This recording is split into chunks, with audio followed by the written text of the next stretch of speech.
Hello, it's me. Alright guys, so today we're going to talk about why the sub's cutting in and out. This seems to be this actually is my #1 video on YouTube. Totally was not expecting that, but it seems like a lot of you guys are having the same problem that I was, as in the sub just keeps cutting in and out, or maybe your audio is just not working, period. Maybe let's go ahead and take a look at what we can do and see if we can't troubleshoot that for you guys, alright? So one of the biggest issues that I've had was wiring, really. If your audio is cutting in and out, let's say you're going over a speed bump and it cuts out real quick, maybe it doesn't come back on, but then you hit another speed bump and it comes back on. Or you have some form of, you can tell that something's disconnecting and then reconnecting.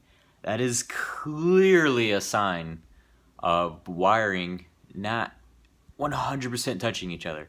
Now it may completely look like it's touching each other. Like for example, when I don't even remember what car it was. I think it was the Taurus. I've done so many cars right now. Everything was 100% connected, right? And then I found out later that the fuse wasn't actually touching the power wire. So everything else was completely connected except that one part. Later on, I actually found the wire in the back of the car in the trunk had gotten loose. It had wiggled itself free, and you can't tell because, you know, it's wrapped in electrical tape, which I fucking hate that it's still loosened up. I don't know. But if you can find a way to make them stay together, then bond them really good, definitely do it, because it's a pain in the ass later on. I actually did find one brand new thing.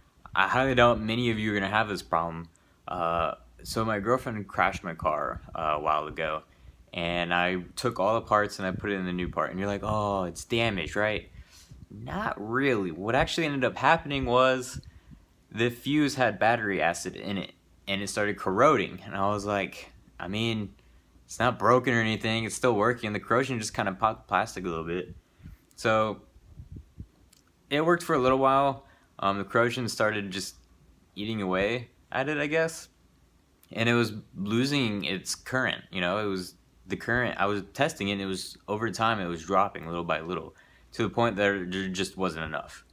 There was nothing I could do. So I eventually went to the store and went to AutoZone. I got one, completely different one. It was the same voltage, but it was completely different. There wasn't really any screws, you know, to force the wire to touch anything. I jerry-rigged it. I don't know if you've seen many of my videos, but I'm pretty good at jerry-rigging, and that's what I tend to do. Maybe that's why you guys like me, I don't know, but that's what I did. So I jerry-rigged it, and it's still working. It's absolutely great.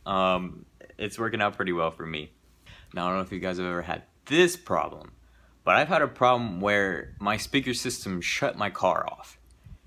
Yeah, I don't know if you had that problem, let me know, because that's the weirdest thing. This drunk dude was on the road, and he wanted to ride home. I was like, you know what, fuck it, why not? I don't know if I got anything out of it, but I drove him home, and I was at the front of his house. Next thing I know, like, my car just turned off. Like, what? What do I do? So I turned the car back on, and it worked. I actually noticed one time one of these problems had occurred. I think my blinker system started turning on and off for absolutely no reason. Or I heard one person actually had their windshield wiper. Sorry, that was my arm. But I had a windshield wiper go off on somebody one time, and that was the weirdest thing. And so you want to know what the problem was? You probably already guessed it. Not entirely the ground per se, but the power wire got pinched when I was hiding all the wires. It had somehow gotten pinched, and the plastic or the rubber or whatever it was had cracked, and the wire was just able to touch the metal frame. And you know what power and negative, and you know what that, yeah, not so fun. So I eventually found the problem. Thank God my car continued running. I don't know how it didn't blow up or catch on fire or anything. This is one reason you guys really got to pay attention. It's really easy, but it's really something you got to pay attention to when you're laying this stuff out. Just make sure that you don't accidentally pinch the wires. And if you're having problems with it, definitely make sure the ground is working. That seems to be a common problem. If the ground wire will look like it's touching, and sometimes the metal frame that you're touching is just not enough metal. It will look, trust me, it will look fine. Just humor me, find a different spot, see if it works. If it does, bada bing, bada boom, you got a good spot. Yeah, I know, sometimes it's really inconvenient, some of the spots that you can try to ground out. But if it works, man. Why argue with it, you know? Do not blow your speakers. You are here, get it, here, for a good time and a long time, you guys. You guys want to make sure that you guys can continue enjoying your speakers. So don't push your limits. Don't blow your eardrums out. Just enjoy your subs, because that's what they're here for. Unless you're doing competition, obviously there's different reasons for that, but most of you guys probably aren't doing competition. You probably wouldn't be on my channel if you were doing competition. Maybe you're trying to and you want to get used to it and all, but in the meantime, just focus on quality. You don't want to hurt anything. You probably just bought them or they're relatively new. Just take it easy, guys. All right, enjoy that stuff. Eventually, you're gonna get tired of it and you're gonna want to resell it. There are probably not gonna be very many left in the market, and you're gonna make a lot of money off of it. So just keep it good, keep it low. Don't get in trouble by the police, okay? And I kind of got into this video today because I was checking out my YouTube views. And my #1 video was actually the subwoofer cutting in and out. It's a fucking hilarious video. Go ahead, check it out. But the person that actually got me started on you know, audio and all that was one of my friends, Dave, from high school, and he had a buddy that was already had the job. You can follow him on Instagram. His name's James1983. He's local in my area, so if you guys are from anywhere but Georgia, you're probably just gonna enjoy great content, right? All the audio stuff.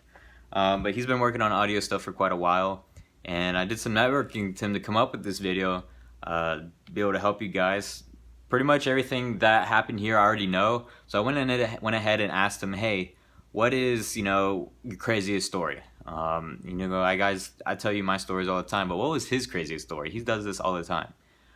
His craziest story actually involved a Volvo, and what happened was when he replaced the radio, that particular Volvo, for some reason, to start the car, there was a chip in the old radio.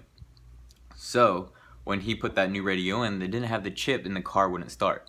So what he had to do was he had to put a new radio, like amp type thing, in the trunk. You guys, if you don't know what it is, look at my Taurus video. There's two radio boxes. There's one in the front that controls everything, and the one in the back that's all the circuitry. But he had to change. He didn't really have to change the box. He had to put a little disc in the trunk to start the car. Now imagine trying to work on your car and your car's not working because you put a new radio in. That's fucking scary. But if you guys ever run into that problem, now you know how to fix that. And speaking of weird shit, so you guys have probably seen this stuff like a million times. Yeah, this thing's all beat up, dude. I've had this for so long, and I don't have it installed in my car, and honestly, I haven't noticed a difference. I haven't had any more problems. In fact, I think I've had less problems because now I have less stuff needing to be rewired because I don't have to wire it anymore. You know what I'm saying? There's less finicky stuff. Of course, it looks cool because you got numbers and you're like, "Ooh, what's that? Is that a bomb?" You know. Actually, I get that a lot. Is that a bomb? Yeah, no, that's not a bomb, guys. It's just quit being gay. Oh, if you guys don't understand that, in most of my videos, I've been tagging people like you. I just tagged you guys. You guys are now gay. So go ahead and share my video, because that's the only way you become ungay is by sharing. Just get it.